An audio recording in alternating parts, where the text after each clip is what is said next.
Welcome to all participants. Tuning in for this conversation, Young Voices Shaping EU's Digital Future, that is organized by Instrat Foundation, which is a Warsaw-based public policy think tank, and by European Horizons, the global student-led policy incubator that connects and empowers university students to have a real impact on European and transatlantic relations. Let's hope we will manage that today. And my name is Karolina Zbytniewska. I am the editor-in-chief at Euractiv Poland, a media partner of this event. And I have a pleasure of moderating this webinar. This is the final debate in a series that covered so far digital economy, competition, consumer regulation, and technological sovereignty, topics that were analyzed by an expert coalition formed around the idea of Polish Digital Sovereignty Charter. Today, we will go deeper into the topic of European public consultations on the Digital Services Act and the new competition tool for the EU to end on September the 8th.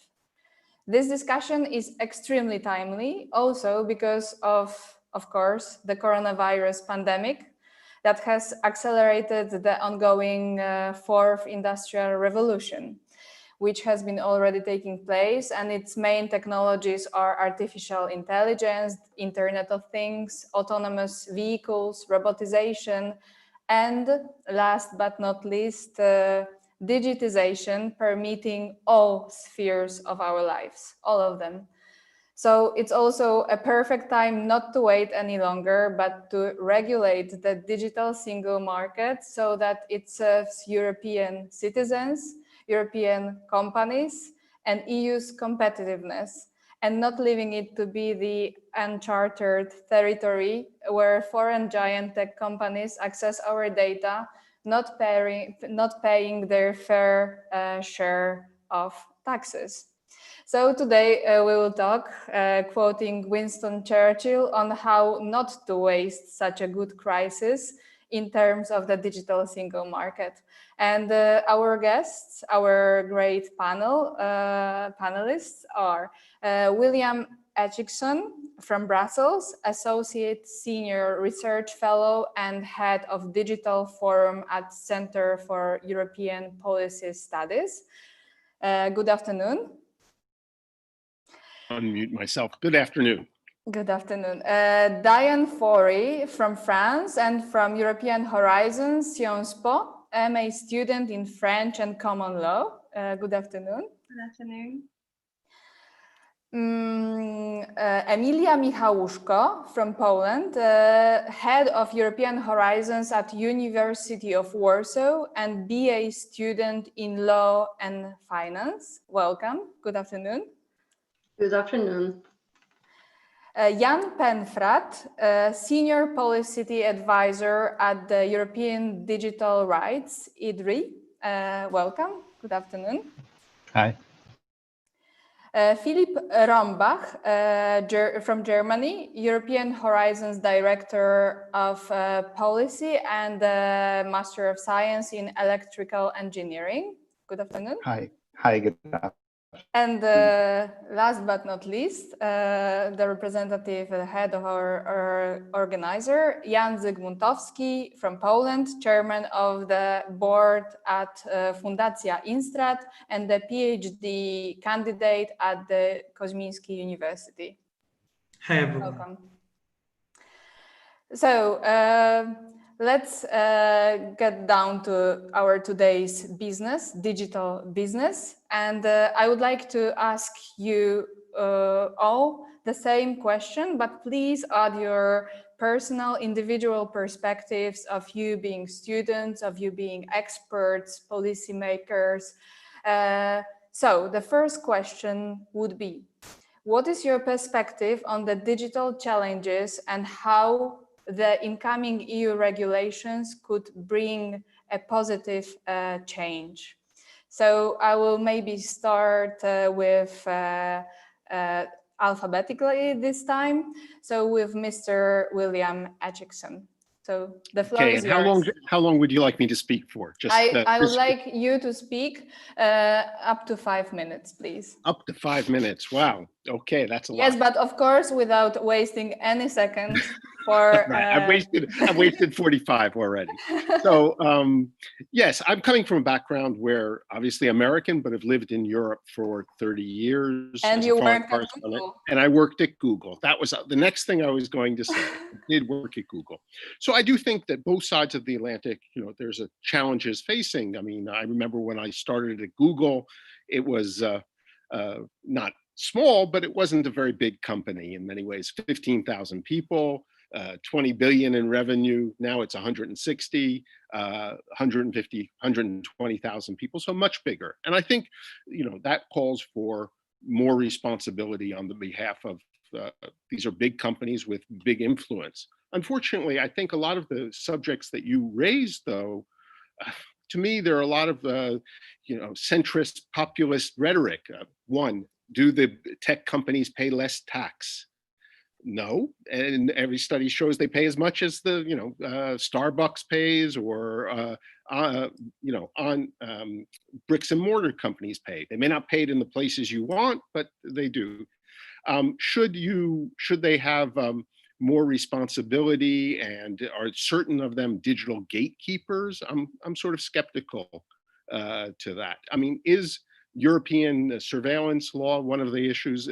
Is much, in many ways it's much stricter and allows much more the national security apparatus to go and spy on you than the American system. But I think there is a lot of misperceptions in this, as these companies have become sort of the black sheep or the easy targets because they're not European. One, I don't think European high tech or digital economies are doing that badly. I mean, most of the studies I've seen about startups show that Europe is doing pretty well, much better than we would say. And two, a lot of the idea of keeping out the Americans or the Chinese is only self-defeating in many ways, because, if you're a startup in Europe and you can't use Amazon Web Service to go up to 1 billion users and are forced to use telecom, whatever, the ex-incumbent at twice the price, you're going to be at a natural disadvantage. And unfortunately, a lot of the interventions seem along those lines. So yeah, I think we have a real discussion. Europe is out in front of that discussion about what are the new responsibilities for big digital companies, but we shouldn't fall into a lot of the traps that seem pretty easy and which I think your opening statement unfortunately falls into.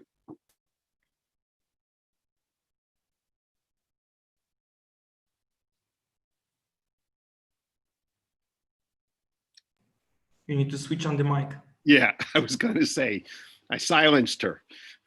So a supporting question then, what are the problems on the digital single market that the consultation that we are discussing on DSA should address? Because seemingly everything is perfect. No, I didn't say everything is perfect. I think there are lots of real issues here. I mean, there was a sort of liability-free check, and I think there are more specific obligations that the platforms should take on.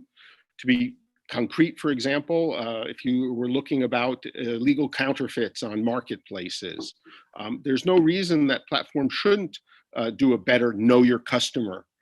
They should know who's selling on their platform, and if they find they're selling illegal materials, they should keep them down, block the bank accounts. There are things like that I think are more than reasonable to limit illegal content online. But if you're going to, a lot of the talk is to say, well, if you're a big marketplace, I mean, to be very specific, you have Allegro in Poland, and it's going to say, I'm a small marketplace. I shouldn't have to live up to the obligations that Microsoft or Amazon should, and therefore, all the bad stuff will go there. That is not helping European European companies by saying you would have less responsibilities, or that small companies should have less responsibilities. That's the type of sort of argument where I fear extra responsibilities will go in the wrong way.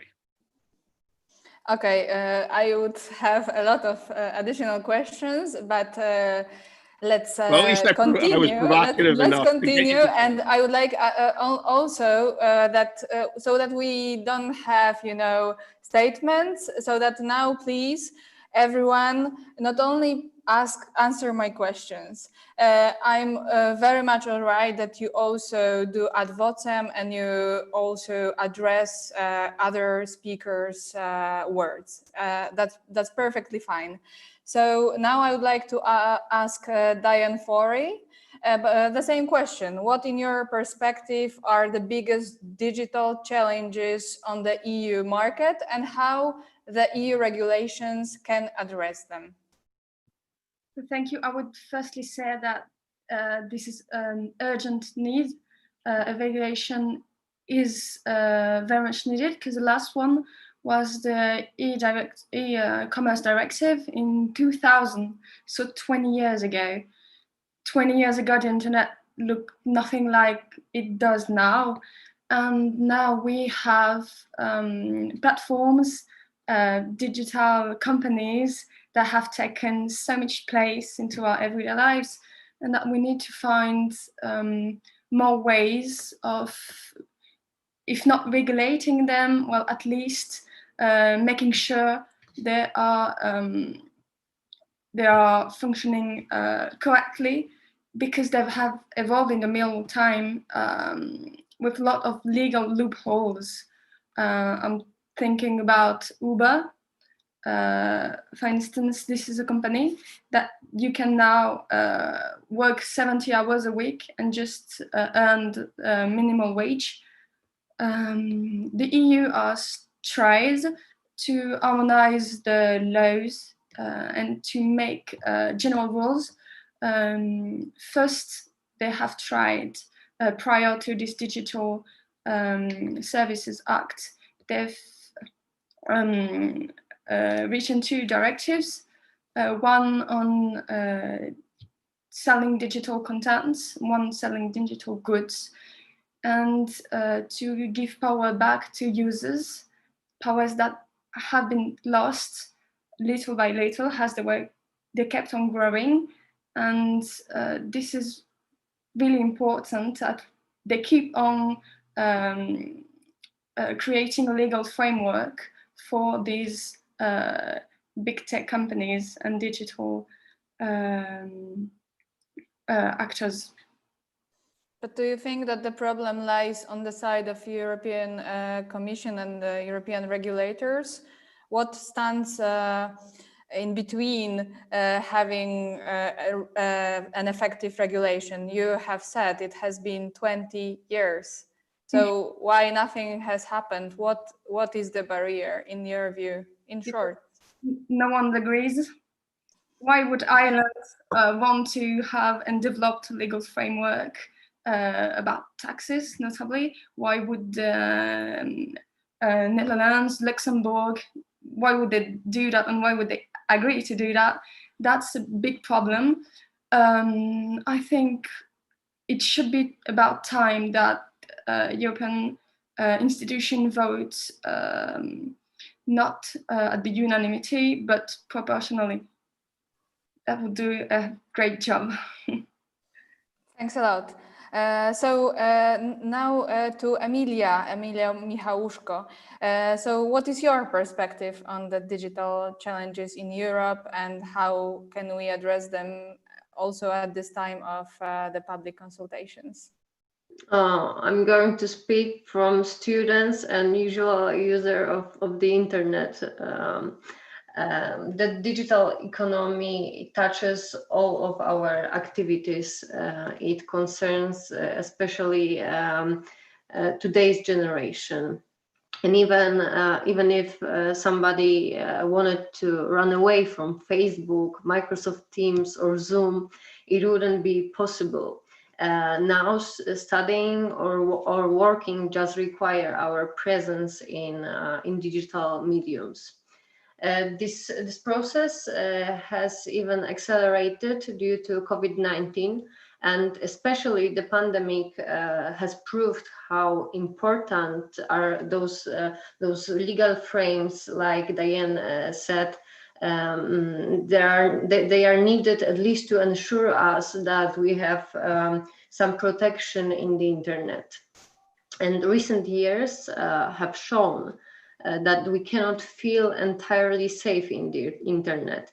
Giants such as Facebook or Apple just trespassed our privacy. We even do object to it, but our addiction to the internet and to these platforms is so strong, and it wins with our reasonability. And most concerning and alarming are these reports showing how those giants use and proceed our data without our knowledge and with very doubtful consent. In my opinion, it is one of the biggest and most serious challenges that stand in front of European Union and Commission. Digital Service Act and new competition tools should regulate the position and draw a line, boundaries to those giants on digital markets.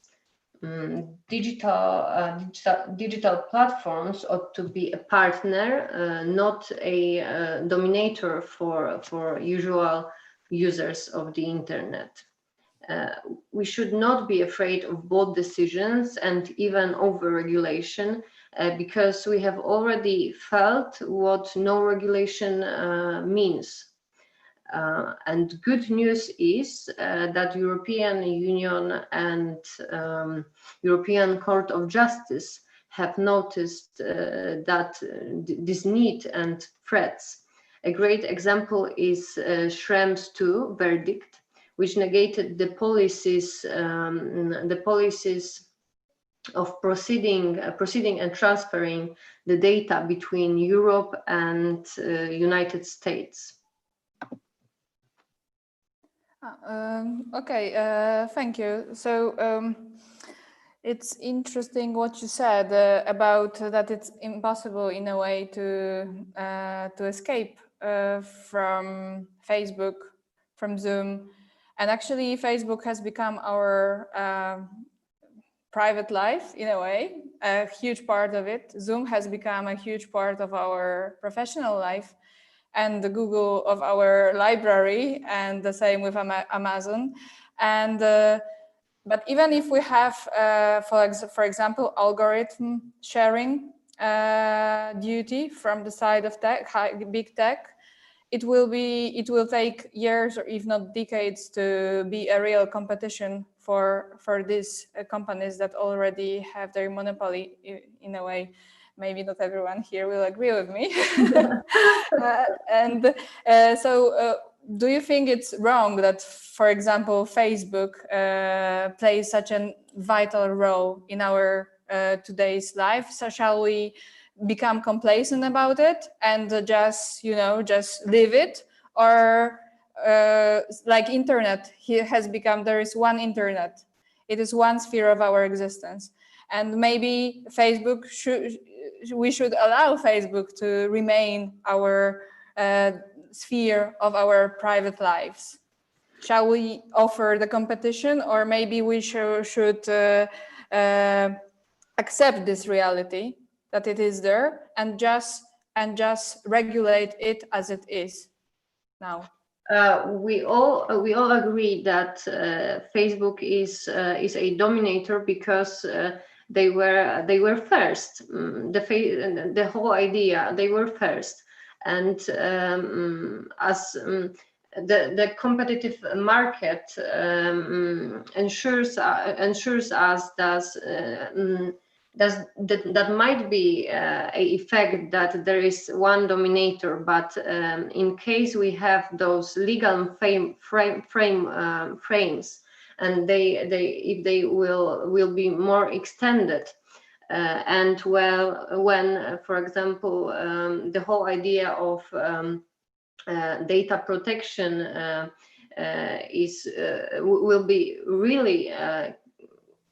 really come into force, I hope that this competitiveness will raise. But the Facebook is the right and wrong example, because like I said, they were first, whole idea. Mm-hmm. Thanks a lot for this answer. You're welcome. Okay, so Mr. Jan Penfret, what is your take on the digital challenges facing the EU and European citizens and companies, and how do you think that the incoming EU regulation can address them? Thank you. First of all, I am probably also going to argue from a user's perspective, because that is what ADRI does.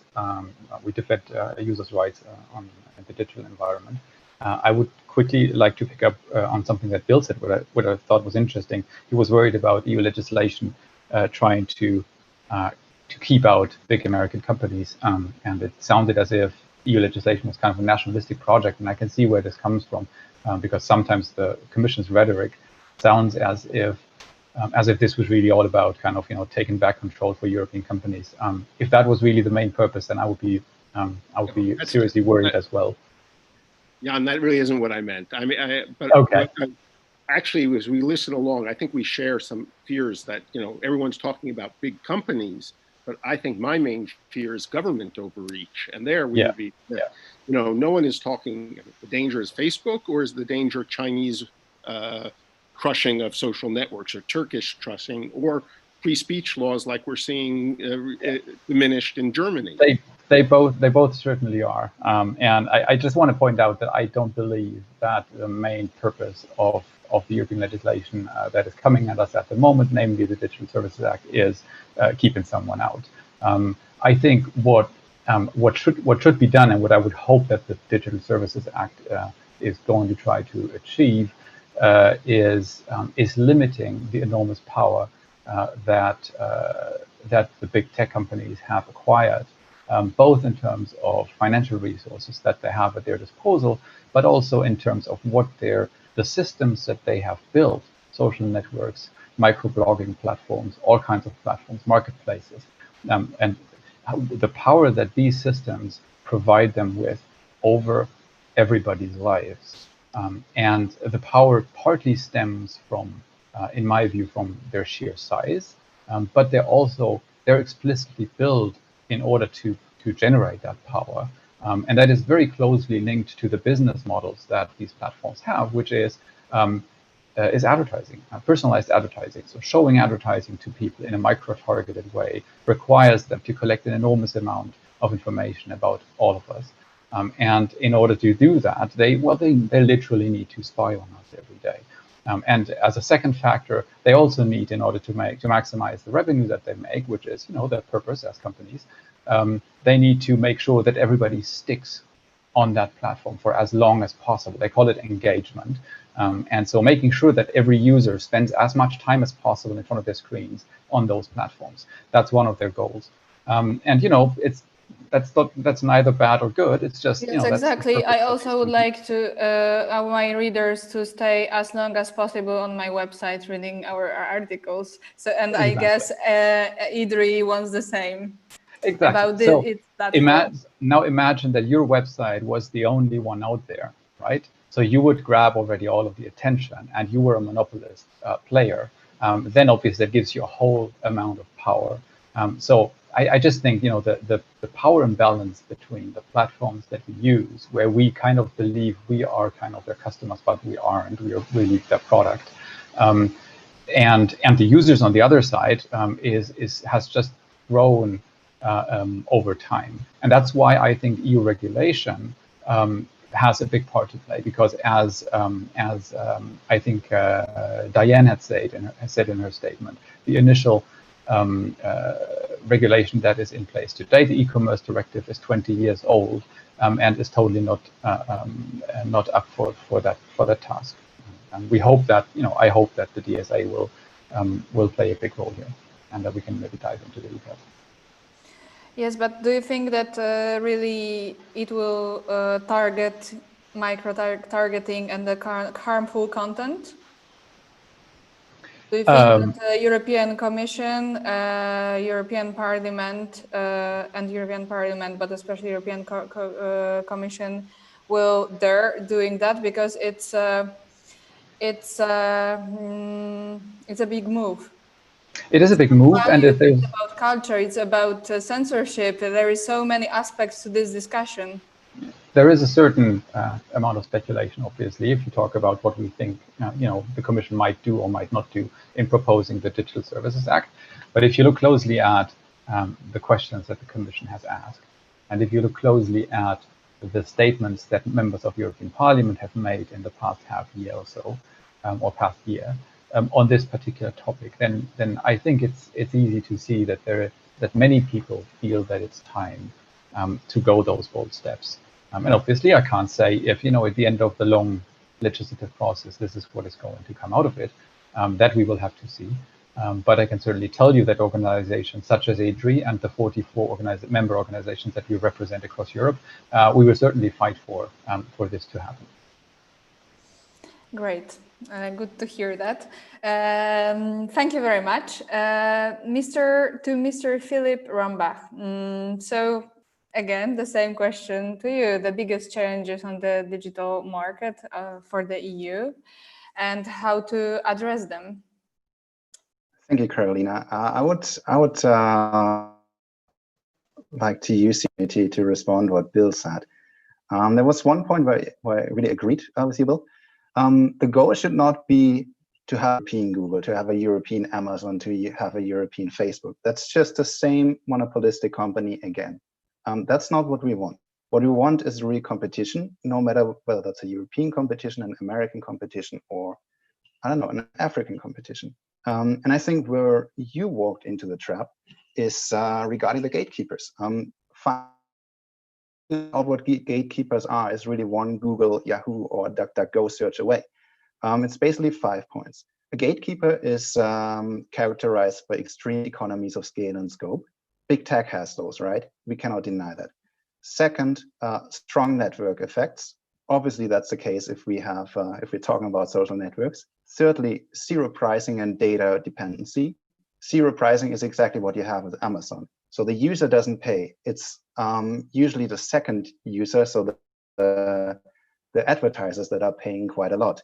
The fourth point is a radical decrease in competition. And that's also what we see. There's only one Facebook. There's only one big search engine. And so the result of that is a winner takes most or winner takes all. Now, where the European Commission comes into place is managing this competition. So basically, there's 2 points here. There's a structural risk for competition. So that's usually when we say a market is tipping in the favor of one company. And secondly, there could be a structural lack of competition, so a market failure. I would like to have some examples and start with a second, a market failure. So Facebook, for example, is a market failure. There's one company, and you're right, they were not the first ones arriving on the market. They won the game by being innovative. So in that market fair environment, there's no competition in the market, which is okay. That shouldn't be anything that should concern us. The problem that we're facing is that there's no competition for the market. So if you are Instagram or any other new social media, you don't have a chance because Facebook is buying you, is copying you, and whatnot. And so we want to have a market where there is the chance for competition and the chance for an innovative company to be the better platform. And that's exactly where we need regulation, because if you've looked on the Facebook page, it's not a good page, especially if you once clicked on the settings, for example. It's not a good page. And so Instagram was actually the better page. WhatsApp was also successful. And what Facebook did, it used its market power, its financial power to buy those companies in 2012 and 2014. If you look at the... But can you explain to me why Facebook is not a good page? It's a personal opinion. But basically, Facebook is not forced to innovate, to become a better product. To give you maybe a positive example is Netflix. Netflix is quite a good page. It has quite a lot of good content. The same with Amazon Prime Video, and I don't know, I haven't tried Disney+, but they all have very good and high level content because they have a tense competition. So they cannot afford not having good content or a good design because then they lose out. And so in the last 2 decades, the 5 major big tech companies were buying 400 startups around the world. That's a lot of startups. The second point I want to address, which is exactly playing into this tipping market argument. The fear that we're having is not that a big company is buying a startup. The lack of competition is also felt by established companies. The best example is Netflix again. Netflix or also Zoom are running their applications on cloud service providers. In this case, it's Amazon Web Services. Now, Amazon Web Service has a certain incentive to actually look carefully what Netflix is doing, maybe even raising the price for Netflix.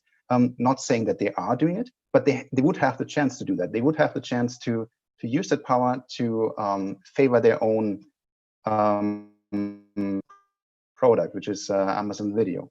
And just generally, if we look on Google and Amazon, it's not even good in their own interest that there's no competition. So in the case of Alphabet, which is the parent company of Google, we have Google providing 83% of the revenues for the whole company. So we have this very successful product, cross-financing weaker products that are not good in themselves. The same is true with Amazon. If you look on Amazon e-commerce or Amazon retail, those are not really productive companies. That's the part of Amazon we all know, but that's not the most productive part.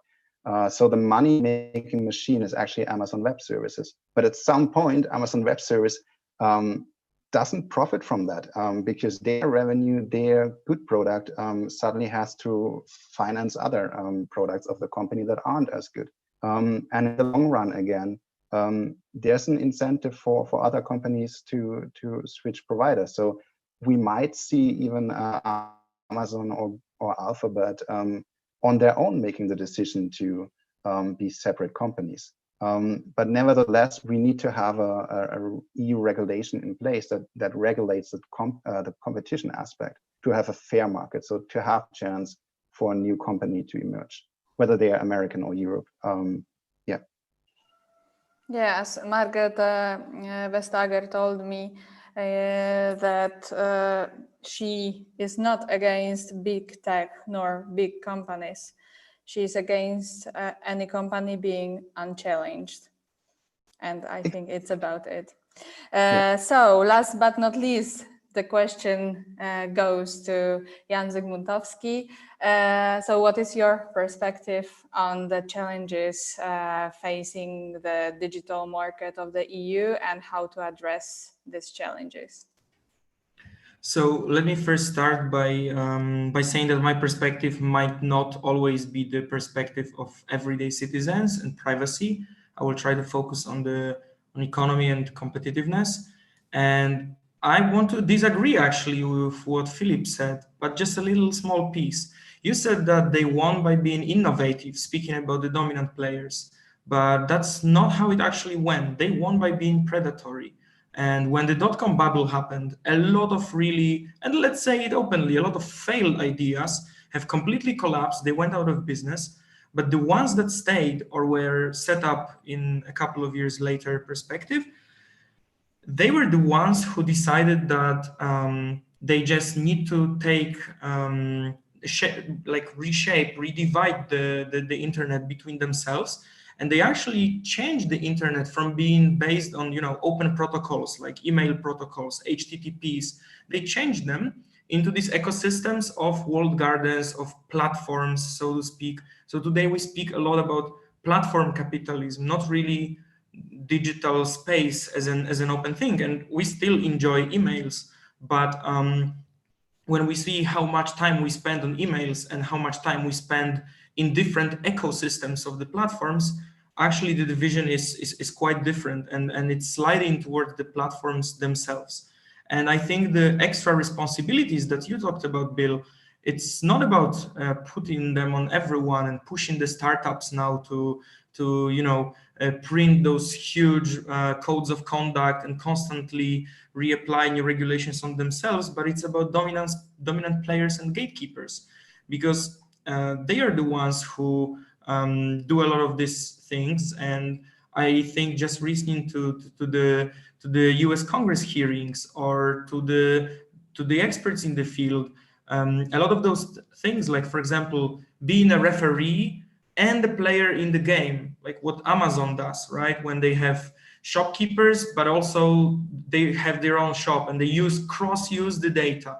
This is a very troubling perspective.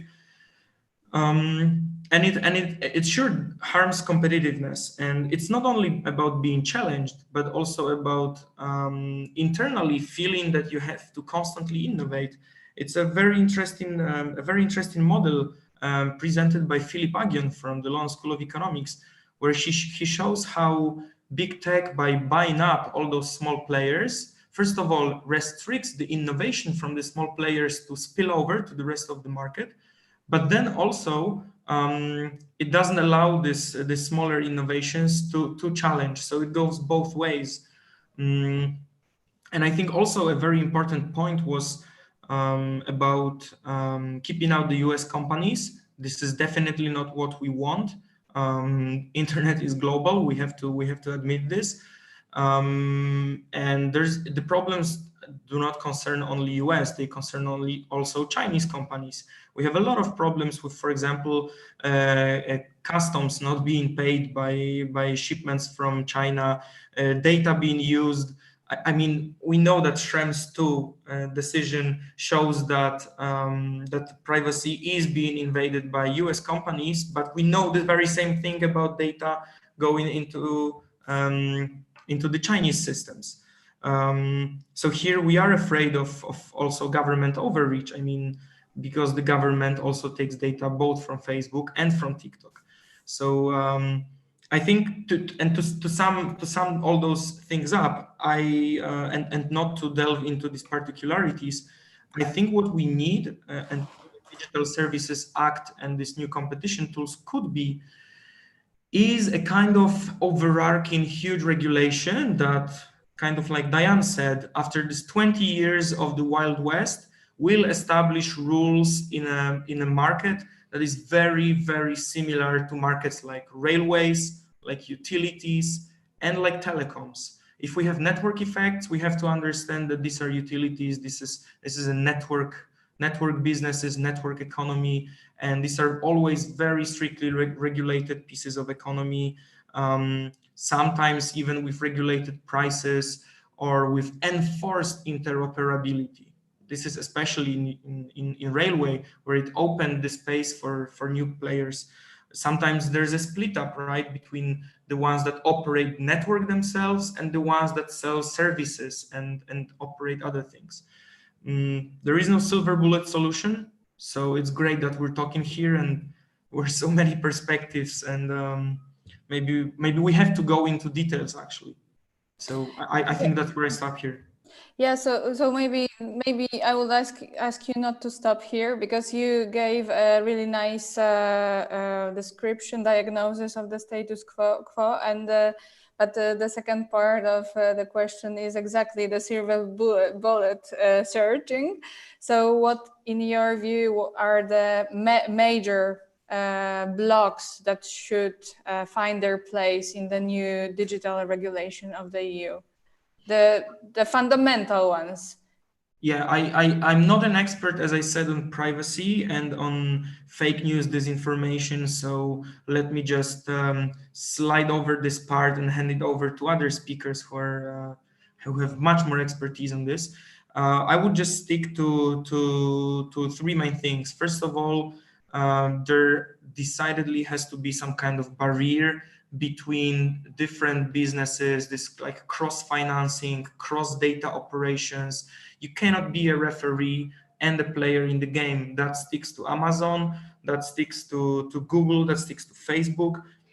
You cannot have many platforms which kind of like should compete but do not compete.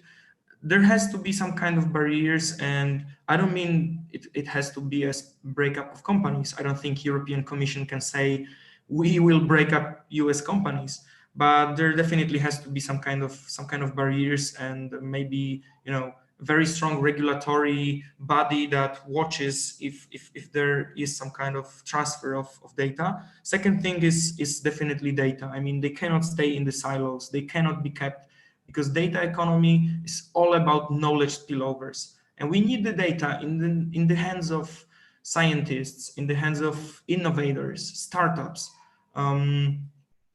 So we have to somehow move data from strictly private enclosed silos, these gatekeeping systems, into some kind of you know, common operations. This is what the EU wants with the common European data spaces, or as far as I understand them. And then the third thing I would say is interoperability. So this is the way to open up those ecosystems, to say, well, okay, if you want to have the dominant, for example, operating systems for smartphones, then we're sorry, but you cannot operate the main shop for apps on this system. And you cannot, for example, tell that there is a margin and you have to pay this margin to us, because I feel like this is the kind of the middle-aged guy who stands in front of the only bridge in town and he says you have to pay as you're crossing the bridge. I mean, it is a middleman that's just robbing us out of the value that we're creating when we go to the other side and do something that's actually useful. I think those three things, how they will be included in DSA and in this new antitrust tools, that is open to the debate. I think this is a part of our debate today. Exactly. Thank you. Probably we'll come back to that in the final recommendations in the end. And I love the bridge metaphor. Thank you. Middle-aged bridge metaphor. If anyone would like to do a little ad vocem at the moment, please, this is your moment. Please, Jan. Yeah, I'm happy to jump in. I also like the bridge metaphor, but it's even stronger if you assume that, you know, even if the guy had built the bridge and now, you know, tries to get, you know, the benefits from having built that bridge, imagine that guy prevents everybody else to build bridges next to it, and is able to keep out any competition in terms of bridges in that area. And I think this is a kind of a relevant kind of comparison to the situation that we have with App Store on iPhones, for example. So yes, and I'd also like to emphasize the point of interoperability, because it makes sense, I think, to delve a little bit into the details there, because it is a technically complex issue, and it can be applied to a lot of different situations. It could be applied to forcing a manufacturer of an operating system on a smartphone to open that one up to alternative app stores and make that interoperable. It could also apply to social networks, like Facebook being forced to allow users from third-party social media networks to connect with users on Facebook, so that one of the main reasons why everybody's on Facebook at the moment, which is because everybody else is on Facebook, this reason goes away, and you can easily, you know, in that scenario, you would be able to easily switch to a different social network, all the while, you know, keeping your connections on Facebook. Technically, there is no reason why this shouldn't work. The only reason is why this hasn't been done is because Facebook would lose money. That's why they're closing it off. In fact, actually, Facebook was interoperable until I think up to, I don't want to lie, I think up to 2015, if I'm not mistaken. Facebook Messenger used an open standard called XMPP to exchange messages. And it was possible not only to chat with people on Facebook from other messengers, it was also possible to use your own Facebook Messenger with a third-party app, so a third-party client app. And that obviously creates a whole new market for chat apps that are able to interoperate with Facebook Messenger.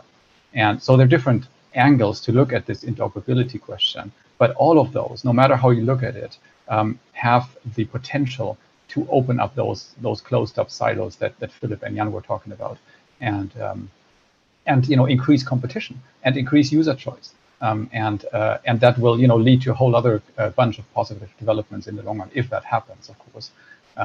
But you know, these companies are not going to do it on their own, because for them it's a loss in revenue. So they need to be pushed. Thank you. Any more ad votem before the second part? That I will start with Philip from Well, since I'm the one who is, I accept. I'm the I one who. expected Oh, sorry. exactly. Go ahead. No. Go ahead, please. Since I'm a little isolated here as one who doesn't see such a giant problem, I see more of a danger, as I say, from governments intervening, over-intervening, and that the internet be split now into a European internet, an American internet, and a Chinese internet. But overall, look, I mean, a lot of what's been said makes sense on an antitrust basis. I think that the US Congress asked many of the same questions in its hearings last week. I do personally see a lot more competition and fluidity than mentioned, in social networks, TikTok, Snapchat, they're all new, they've come up. And in retail, there's hundreds of companies that are challenging Amazon and growing very fast, be it in your country where Allegro is the dominant player, so or the largest player. So I don't see it as static as people have presented. I think there are real antitrust issues about app stores, about certain parts of the thing. But I'm scared when there's a sort of move away to turn the Digital Services Act into something about antitrust rather than about the proper responsibilities for companies to do, because that's what the e-commerce directive was about. It was about the liability that a company faced if it hosted certain information. And it was tremendously successful because it created the internet, allowed the internet to flourish with all its good and bad things, yes, but all the good things too. And when I hear students who tell me, wow, I don't know if it's good to click and ask a question and get an answer like that, I'll remind them that when I started as a journalist in the 1980s, I would have to type my piece, take the subway, take it to Reuters and teletype it and send it to America a day in advance. And I don't think we want to go back to that type of closed in, the internet has brought a lot, and all we hear here, unfortunately, is a lot of negative, and it's sad. I mean, yes, there are real challenges, but and I'll give one specific advantage where overregulation can really end up hurting. I was involved with Street View, which was Google's pictures that they did on the maps. And whenever Google would release this in Europe, the viewership of maps went through the roof. It was really popular. That's what people wanted. But in Germany, they said you had to get permission from the person before filming the outside of his house. And in the end, it was impossible to bring out Street View. They still don't have Street View in most of Germany. And I find that disconnect between a lot of what I hear today and what people really are getting out of the internet. So, if you want Europe without Street View, okay, do a lot of the things you're talking about. Thank you. Yeah, there are mostly losers from the COVID pandemic, but on the other hand, the big tech, but also the states are the winners in a way in terms of their competence that they have worked out during addressing the COVID pandemic troubles. Philip, yeah? Go ahead. I was just going to add, and there was one sort of nasty comment about Uber and how Uber was killing workers and blah, blah, blah. But, when I look at the problem for the collaborative economy, first of all, you can't get taxis in many places in Europe. You pay twice as much as you need. But the real problem is it's regulated city by city. We don't have a digital single market. So if there was one rule for how these new gig workers should be, or sort of one framework, then I think we could work within it. And there's really an opportunity for the European Union to come in and help, because now it's the rules are different city by city, neighborhood by neighborhood. In Belgium, it's okay in Brussels, but you have to have a car with 30,000 euros, worth 30,000 euros, be able to drive it. Well, if you want to keep your own old corporate system, then we'll regulate. So would you like a coherent system in Europe?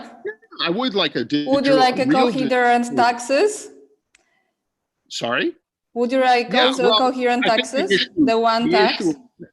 The issue on taxes is again responsibility. What type of data should be required by the platforms to hand over to cities and countries? And it would be better if there was one requirement with a standard acceptance than, you know, Austria is asking for 12 documents and France for one. Yeah, that's what's happening now. Thank you. Philip. Yeah, thanks. Yeah, I'm not quite sure where to start. I have a question for you anyway, so yeah, we can do both. We can do both. I mean, you can go ahead with your question, and I first reply to Bill and then to your question, if that works. Okay, to go more globally for a moment. So at times of US-China tensions that we have been experiencing for some time, I'd like to ask you about the transatlantic relations and the role of the EU in shaping its own solutions other than American and Chinese, digital sovereignty maybe, so to speak. What's your take on that? Yeah, I think I mean, Bill also mentioned the splintering internet. That's not really a question anymore whether that's going to happen or not, because that was basically decided for us. I don't know, a decade or a decade and a half ago, when China was erecting the Great Firewall that suddenly put 1.4 billion human beings behind one internet that was not connected with the broader internet. And it's absolutely right. We have to be careful not to fall into a European and an American and then all these regional internets. But I think that's not what we want to do, and that's not what the European Commission is talking about. And of course, we need to be aware who our allies are, who our partners are. Obviously, Google, Amazon, Facebook, they are not only the problem, they're also partly the solution to many problems. So we need to work collaboratively with them, especially when it comes to disinformation or Russia deploying quite a lot of internet bots. There's technical solutions to discover those bots. Within half an hour, you have thousands of bots deleted. Will they reappear? Of course, but it's more work than for this one office in St. Petersburg where they have this operation. So definitely we have to work together with big tech. And I think we shouldn't demonize big tech because we should be aware that big tech is operating in Europe, in America, and there's employees that are like us growing up in liberal democracies. And there's these cases where, for example, Google employees were responsible for Google not repeating a contract with the Pentagon on, I think, facial recognition it was. Please correct me if I'm wrong on that. So we see that those employees are small d democratic themselves and have an incentive to make the internet a better place. But we need to make sure that those companies are not having too much power, as much as we try to make sure that our head of governments have the necessary checks and balances. Because sometimes it might be just the right the right motivation they are having, but the result is not good. And I think the arguments you made, Bill, are a bit unfair to the youth, because of course we don't want to have no internet like you had when you were growing up, but that's not the question we're debating here. The question is about the future and whether we have a different search engine. And I don't necessarily need a different search engine, but there should be the chance for a new one. And also, I mean, when it comes to regulation, yeah, taxis are expensive in Europe, but we have things like public transportation systems, bicycles are just easy for us young people to use. And so I think it's not productive to demonize regulation, but I grant you that definitely we have to be careful not to over-regulate. So we try to have a European regulator because we don't want to have those 27 national regulators. But yeah, with great power comes great responsibility. So we have to make sure that our regulator is also under democratic supervision and is responding. I would agree with it all. I would agree with most of that. One, with great power comes great responsibility. A single European regulator rather than the cut and slice and dice present system would be much better. Yes, a lot of the issues on antitrust, I would be favorable. And I do believe there's, as I said, always more room for a lot more responsibility on the big platforms, requirements.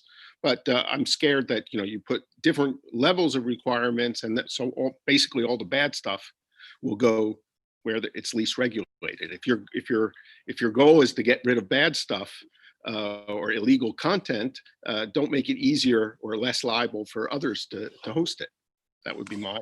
The thing is, what is sometimes called the asymmetry of knowledge and the asymmetry of power. And maybe I can add asymmetry of resources. So smaller tech companies facing the same level of regulations might be declassed and be facing the same killed in a way. Mm-hmm. I mean, there are all the. I'm sorry, I'm just playing the devil's advocate. Most of the issues, though, that you're talking about are antitrust issues. Sure, if you have a dominant position, you should. And Jan was talking about updating antitrust issues. I think those are all reasonable. I don't know if I go with the telco analogy or the railroad analogy yet, but I mean, I think there is, those are antitrust issues and dealt with through regulation. And we're talking about responsibility. So, I mean, I think we're all on the same wavelength there, but I do hear, from my perspective, a lot of demonization of big tech. And I find it surprising when it has brought a lot of benefits, and Europe shouldn't be so scared. We're not scared. We're just motivated to make the system even better, because there's just practical reasons why we have to make sure that the internet is continuing to innovate and to become a better place. And again, the Facebook example, if you look how that platform was in the last 10 years, I guess the most innovative thing was the stories that suddenly could be added, but that was an innovation by Instagram. And otherwise, that platform kept the same. So we need to make sure that we have the best providers possible. And if those are new ones, that's good. If it's the same existing one, that's also good. But there needs to be the chance. And if you speak about antitrust, if I understood correctly, you're American. And in the US, the antitrust system is 100 years old, the regulation. So of course it needs to be updated. And Europe, I mean, there's basically the choice for the United States. Is Europe making the calls, and then the big tech companies adjusting to that, which would be the Brussels effect once again. So Europe just regulating it and everyone else following through. Or does the United States want to have their own vision? Right now they don't, because the debate in the big tech hearing in the Senate was about disinformation and about big tech supporting right-wing parties. So, but that wasn't the topic that they were talking about. Well, no, many of the issues you raised, the Democrats raised the issues that you talked about. But you're right. I mean, America has not enforced its antitrust laws for the last 2 decades in many ways. It let the airlines consolidate and so forth when they shouldn't have been able to. And Europe has therefore become the venue of choice, because most of the complainants are Americans against the big tech that you're talking about. So, and a lot of the issues that you raise, I think, are being handled in cases now. Whether Amazon should be able to favor its own material sellers or third-party sellers. That's a case. Whether the app stores, there's a case out on that. So a lot of the issues, I agree, can be dealt with it. Antitrust. One of the issues, though, is it's been very slow. These investigations go on forever and ever. So rather new law, maybe somehow being able to speed up their analysis and procedures to get it, maybe fund the antitrust department a little better so that it goes faster and more decisively.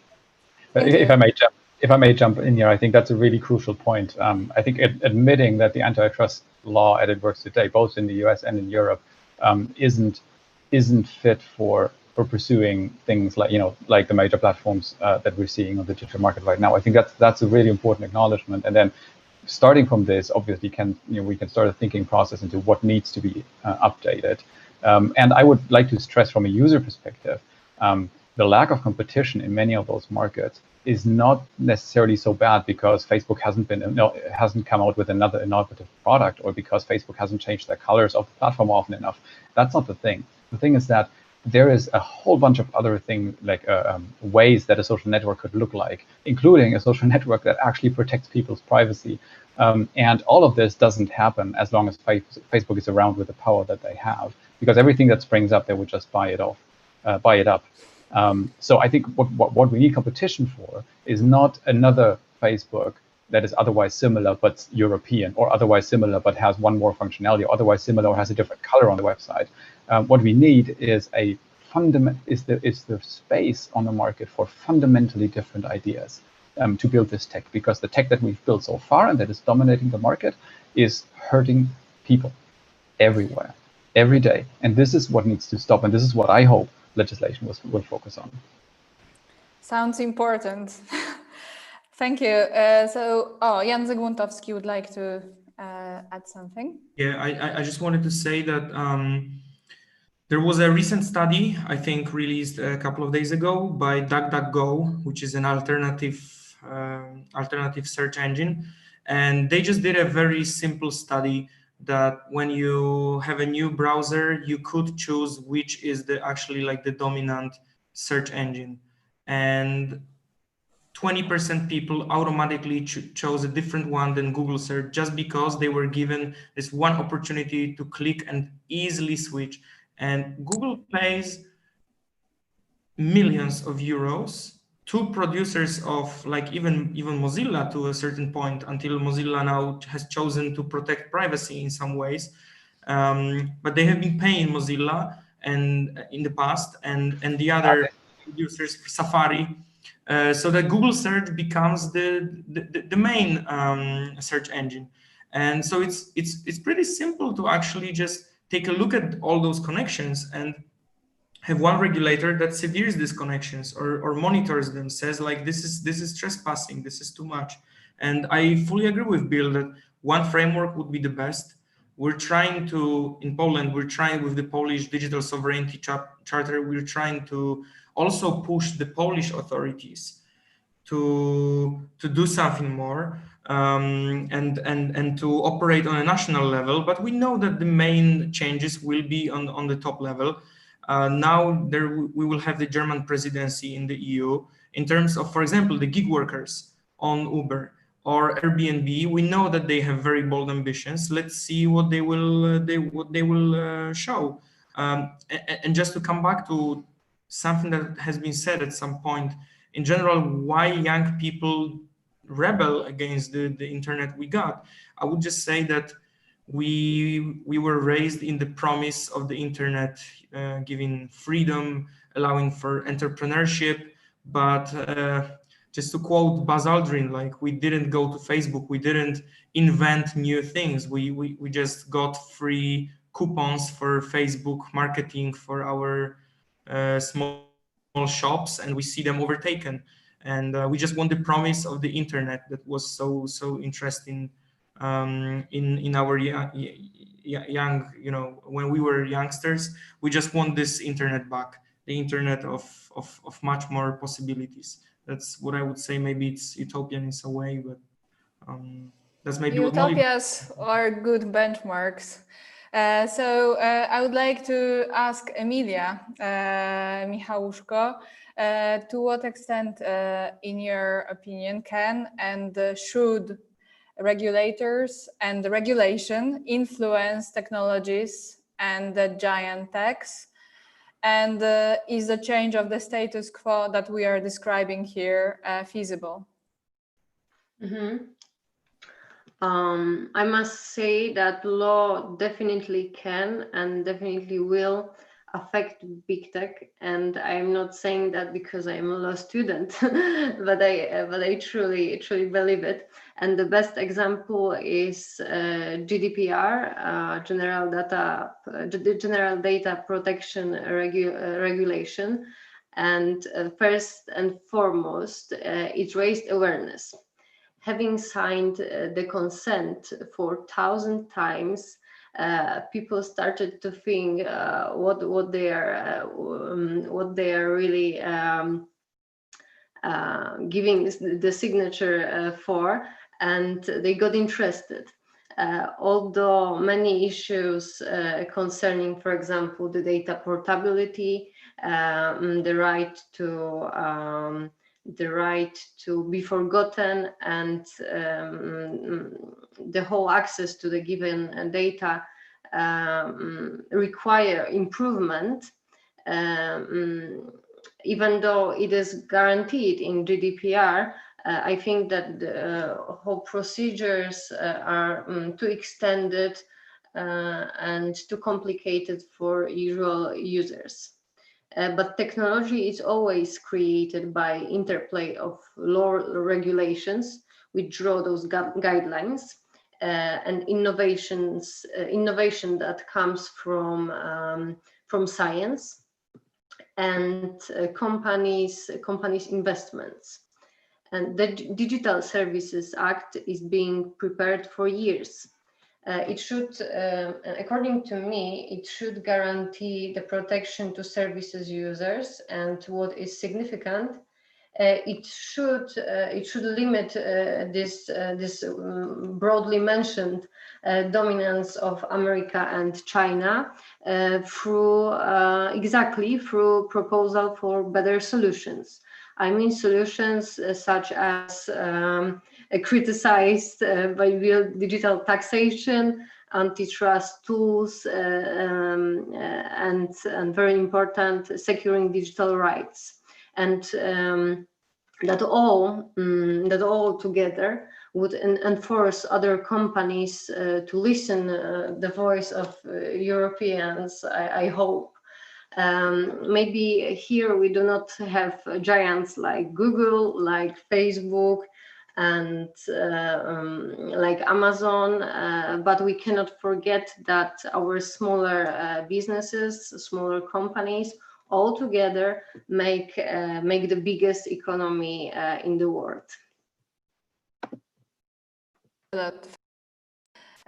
So now the question to Diane Forey. How would you assess, how would you evaluate the importance of the social mobilization, of exerting pressure on politicians, and here also the role of young people in shaping the European Union law and standards? Okay, well, firstly about social mobilization, I believe it works. We've had the example in the US of the BLM movement. We've had the yellow vest protesters in France that kind of stopped because of the pandemic, but they did caught the attention of the politics, and they had more licenses from the governments. So I believe it is a useful tool. The youth in the law-making process now, especially in the digital sector, is very important, because as Bill said, we've never had the struggle of going to the library for, we had everything in the tips at the end of our hands. And I think it makes us more critical about this sector in particular. And also because it needs to be really studied to be able to produce a law that would be really effective in the digital sector. The digital actors, not only the big techs, but the countries, the hackers also, are always 2 steps ahead of us. Well, now, given that the last directive is 20 years old, even greater. So and even given the fact that we are here in the middle of a heat wave discussing about these matters, I think it really shows how youth is motivated and should be integrated into those policy-making decisions. Sure, thank you.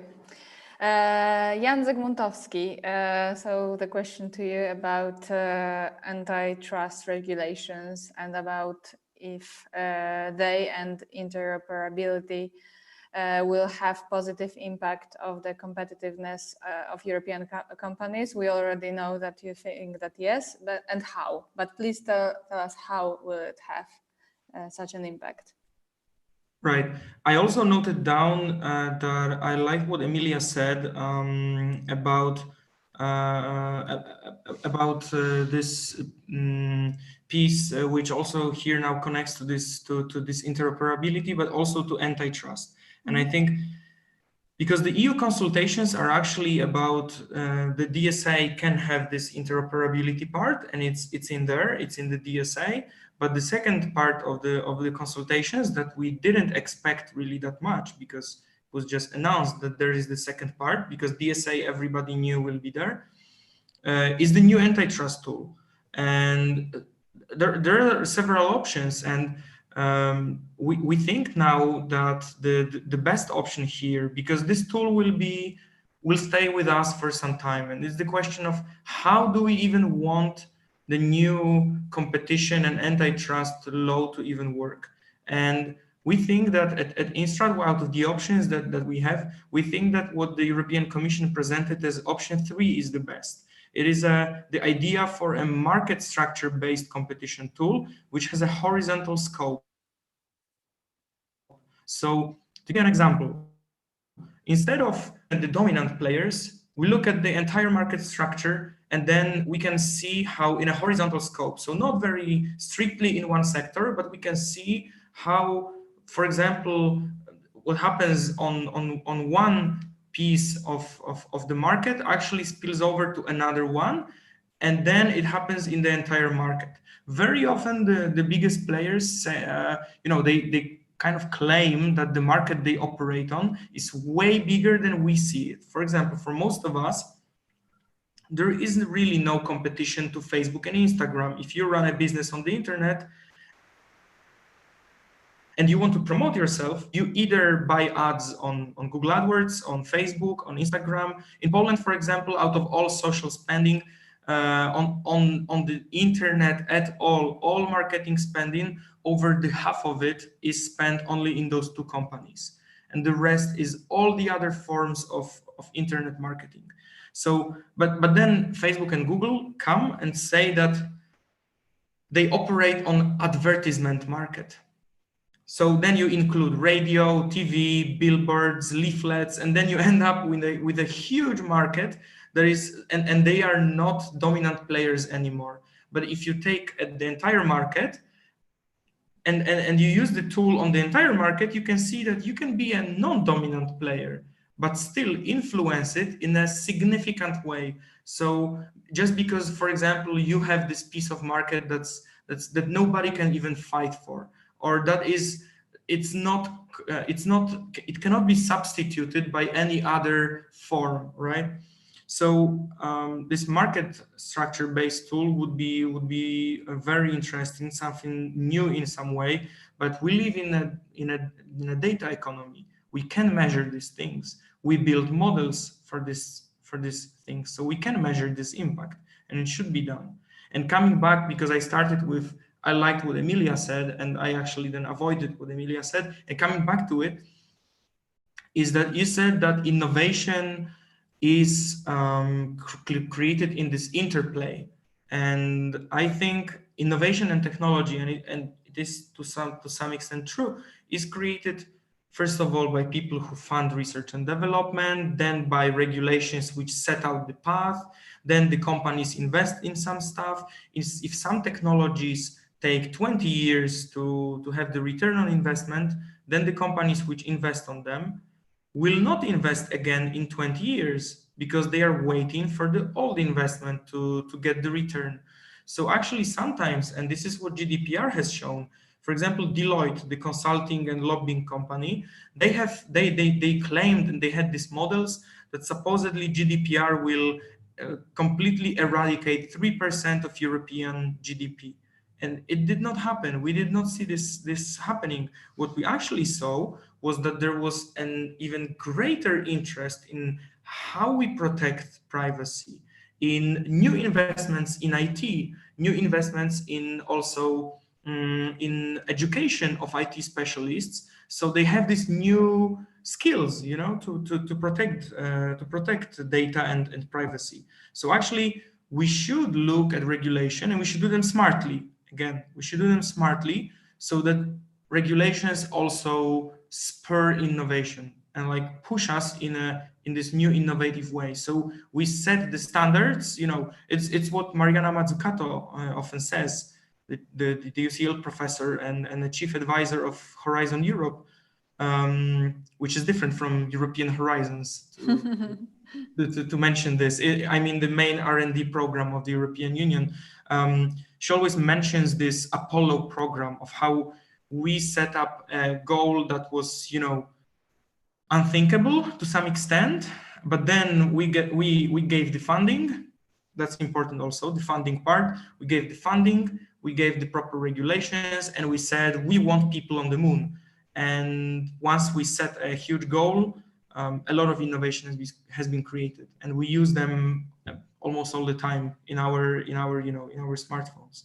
So I think if we create smart innovations, interoperability, enforce competition, enforce privacy, then actually it might be a way to create new innovation, because we have this huge goal. Thank you. William Atchison, I would like to ask you about the influence of big tech on weaker players and on weaker regulation. And I would like to ask you about the power of lobbying of big tech. And I would like to ask this question in the context of the quite recent case of the Global Antitrust Institute, where big tech companies funded a think tank pushing for fewer rules, of course, for big tech companies. That would be the context. And I have a second question to you as well from our reader. What do you think is the boundary between just a digital company and a data monopolist? So it's a little bit controversial. But I didn't get the second question.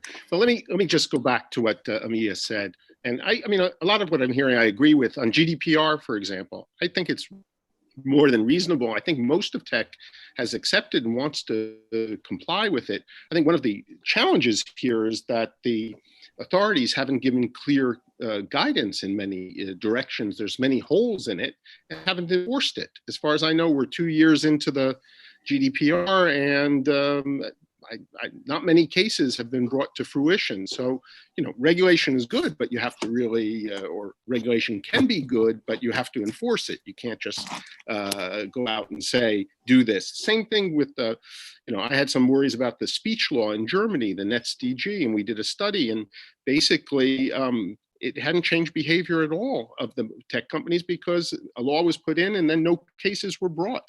So if you're going to regulate, I think there really has to be the resources to carry through.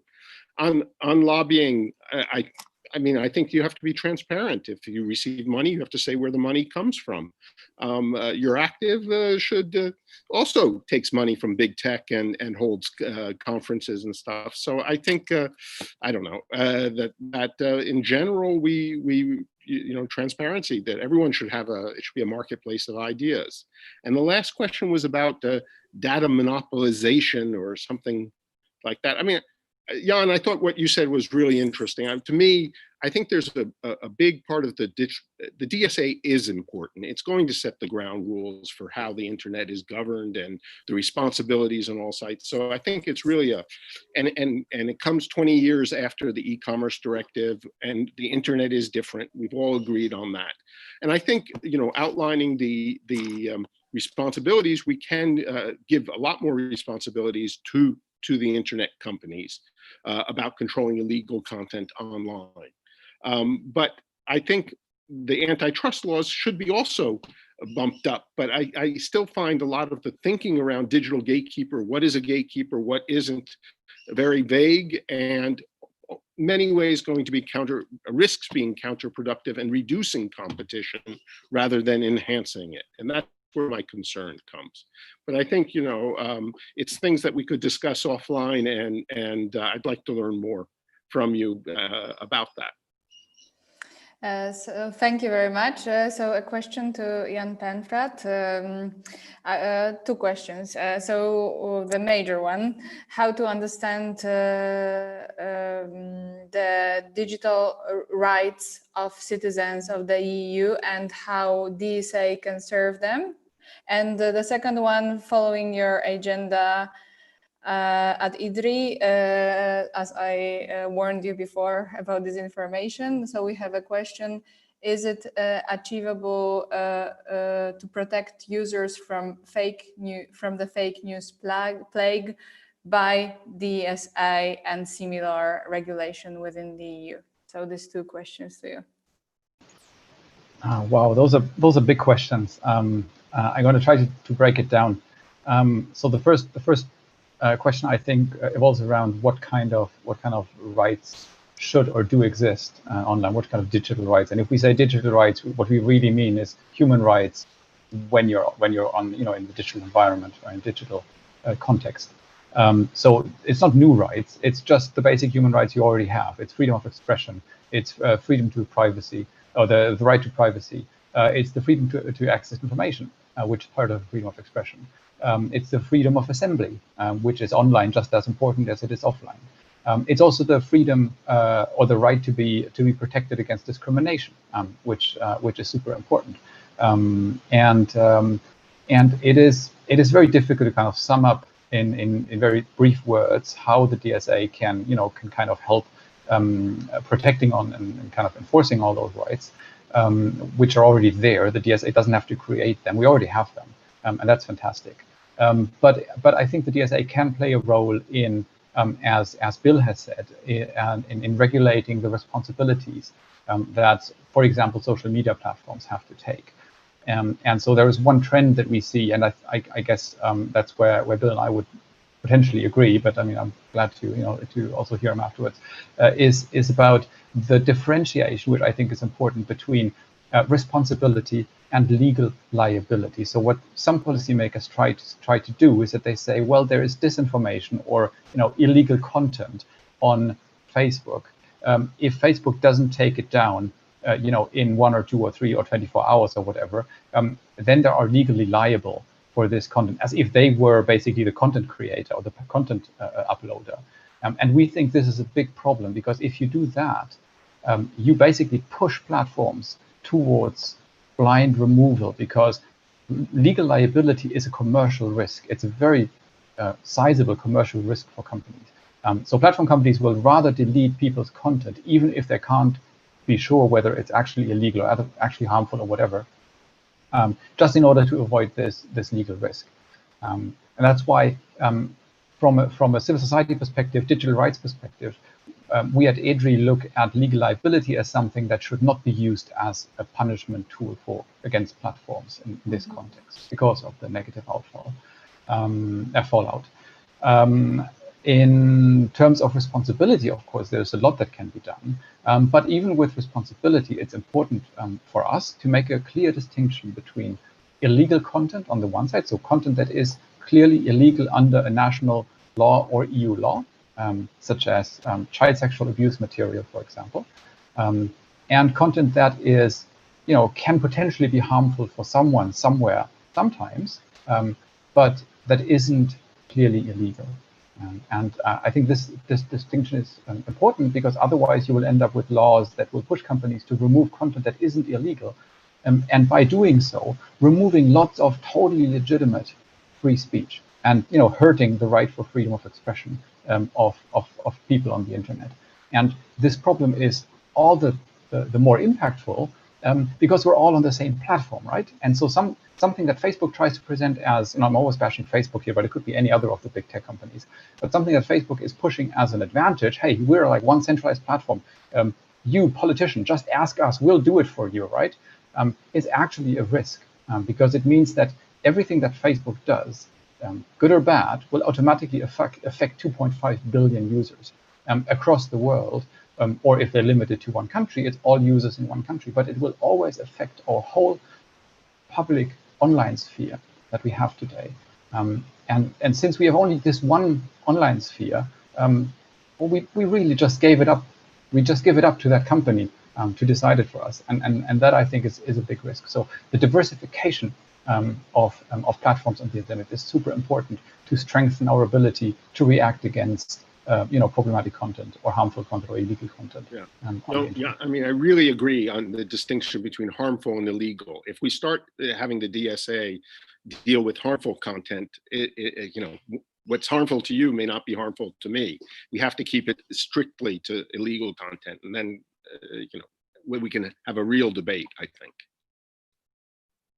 And then you get into the issue of whether a counterfeit T-shirt is the same harm as anti-Semitic rant denying the Holocaust. Yeah, so it's not. I mean, these are really difficult. Dealing with content issues is just really difficult. And I share many of your fears of the German law that by increasing liability, it meant that people would just push a delete button if you were at the platform. It's just safer for them. Yeah, and I still see the biggest, dangers coming from government. Turkey banning Facebook, or when I was at Google, they banned YouTube every time, and the company at that point stood up to Erdogan and said, "No, we won't let you do this." My fear is now, with all this pressure that we hear, is that they're going to say, "Okay, if that's what you want, we'll have to do it." And that's where I hope Europe doesn't get to that position, as following in that line. I don't think that's what Europe wants, but it is. If you look every day, some government is getting rid of some messaging social network service because they think it's published something or something's appeared on its platform that they don't like. Okay, now before I give the ad vocem to Jan Zaguntowski, I would like just ask everyone to have a little thought now for a few moments, because we are coming to a close, and after ad vocem of Jan, I will ask everyone to give one bullet recommendation for the European Union's DSA and antitrust consultation, just one per person. So Jan, would you like to add something? Yeah, thank you. I just wanted to say that that you. Oh, sorry. Can you just repeat what was the last? Oh yeah, it was about content moderation. So my thought was that here we see platforms and governments. I think maybe the Democrat in me here awakens now, and I don't mean you as Democrat. I mean Democrat as someone who wants actually the people to participate, and community standards that have not been actually written by a community or ever accepted by a community in a full consent. I don't think they should be the main code of conduct for a platform. And I think here we might find the proper solution: greater trust in the community itself. We see that, for example, Facebook is slowly dividing into these like groups, right? Because and I'm an admin for groups of thousands of people. A couple of them, and I think they work much better than the public walls and public pages, because these new rules emerge and people really know who's the admin, who's the moderator, and they come to them as people who sometimes violate the rules, because they sometimes do, but then actually there's the uproar of the society or of the community. I think here we could find this third party that is non-platform, non-government, the people themselves. Should I also commence with the final line? If you wish to be the first one to open the recommendation part. Pass the mic to someone, so I'm just muting myself. So maybe we'll use the same order as with the last question. So maybe I will ask Philip Brombach to give. Could you give us your bullet recommendation?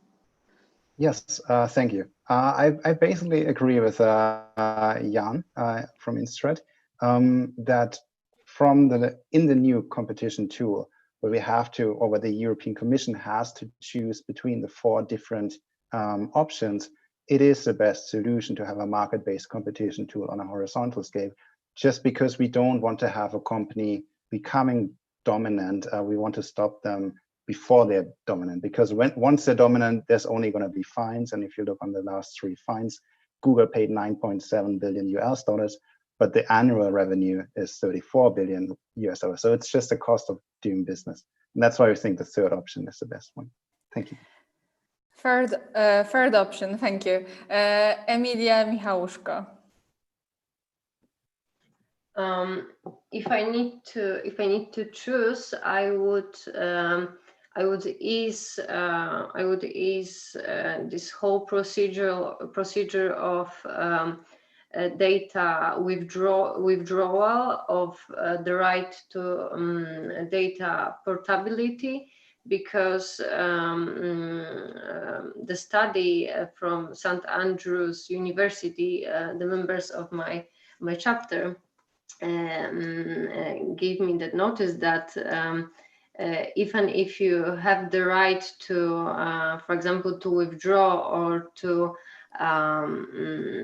get to know how your data is being proceeded, if you refer to your administrator of the data, they do not usually respond, first of all, and then there comes a problem that is not being regulated in GDPR.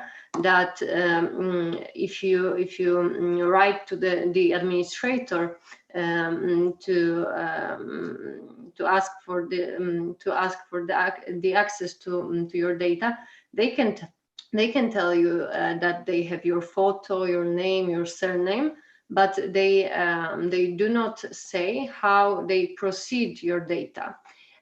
So because they are telling that is a trade secret, and they do not want to tell us. So I think that in that area, quite a wide area, the GDPR that now is regulated need to be improved. Thank you very much. Diane Forey. Well, I would dig into the collaborative economy, which is when you share your house on Airbnb, when you share your car in BlaBlaCar, you sell your stuff on eBay. I believe it needs some regulation, maybe even taxation, because it causes a real problem between the professional and non-professional. You can't really see who's who, and it causes unfair competition to hotel compared to Airbnb. And I think it is a problem that the Commission should address at a European level. Thank you very much. Jan Zygmuntowski. Okay, so I would say that the DSA could be something like a major framework that would actually shape this digital market and treat it as a utility market. I think still, just because I see the network effects and we see that on the internet, the connections you have, the more data you have, you get even more possibility to become big. So a strong European regulator and a strong, robust framework would actually be like a major systemic step for the EU. But also what Emilia mentioned, so also secure the rights that are already there. So we see that the OECD discussions on taxation have collapsed. We see that that still the leakage of money, especially through Ireland, keeps on going. So I think securing this taxation loopholes, the closing the tax havens, and then allowing for GDPR and for data portability to be really executed. So also to enforce. I mean, even Bill said that enforcement here is crucial, and you can have the strictest regulations, but without enforcement, they just stay on the paper. Thank you very much. Enforcement is crucial. So now let's turn to Bill. What's your final bullet take? My final bullet take would be that I agree with many of the issues that are raised. I think that DSA needs to address many of the grown-up internet issues. I feel very strongly about government overreach and share a lot of EDRI's concerns. And in the end, though, hope that we can move beyond. I mean, we've raised real issues like the collaborative economy, the difference between professional and amateur. These should be defined, but we shouldn't just fall back in Europe to protecting the taxi drivers, protecting the hotels, and trying to, I mean, it'd be hurting each other to try to just protect the vested interests. And that's what the DSA should avoid. Thank you very much. And last but not least, Jan Tenfret. Thank you. I'll try to keep it short because I've only 6% of battery left in my laptop. I think if I want to go back to platform regulation as a general theme, if you want to regulate the platforms, like with the Digital Services Act or something similar, don't try to see the internet as it is and think like, how can we kind of make this work with the centralized mega platforms that build their revenue on surveillance advertising. I think if you want to regulate platforms, think about how could the internet be built that it works for people, that it is primarily a place for people to exchange information and ideas, and not primarily a marketplace. It doesn't mean the internet cannot be also a marketplace and be used for selling people, but it is not primarily a place for showing advertising. That was not what the internet was built for. But it was built to be a decentralized, open, community-run network for people to exchange ideas and communicate with each other across borders. And that also includes, obviously, I agree with Bill, that excludes having an American and a European and a Chinese internet. And I think this is what the Commission needs to achieve with the DSA. I hope that they do. Thank you very much. So we have come to the close. Thank you for this fruitful conversation, the final one in the series Young Voices Shaping EU's Digital Future, organized by Instrat Foundation and European Horizons. And I hope that our voices will be heard when the EU regulation will be finalized, but enforcement is crucial. Thank you very much.